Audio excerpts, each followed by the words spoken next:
Cet atelier avait pour objectif de partager les connaissances sur la pêche dans le golfe du Lion.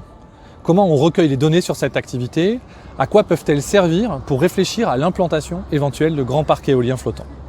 Autour de la table, les représentants des pêcheurs professionnels, de la pêche de tourisme, les services de l'État ou encore l'Ifremer. Le premier constat partagé par tous les participants est simple. Le golfe du Lion est productif grâce à deux phénomènes qui se conjuguent. D'abord le Rhône qui amène des matières que le courant fait circuler ensuite dans toute la zone. Et le vent dominant de nord-ouest qui pousse les eaux de surface au large et fait ainsi remonter les eaux profondes plus riches.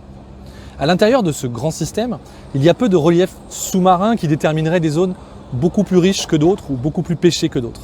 Finalement, pêcher dans cette zone, pour reprendre l'expression d'un participant à l'atelier, c'est donc un peu jouer à Colin Maillard avec les poissons. Cette pêche se déroule à la journée. Beaucoup de petits métiers restent près des côtes, certains vont plus loin, notamment pour la pêche au thon.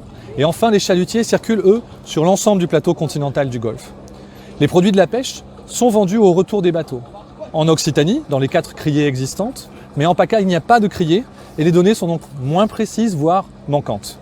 Le poisson est pour l'essentiel exporté, notamment vers l'Espagne et vers l'Italie.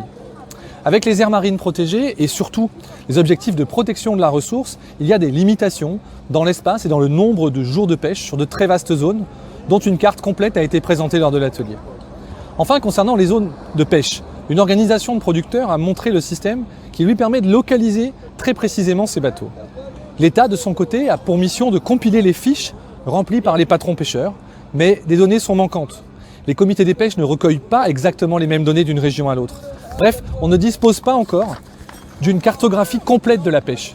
Et les échanges permettent plutôt de comprendre que les bateaux circulent sur toute la zone de façon finalement assez répartie.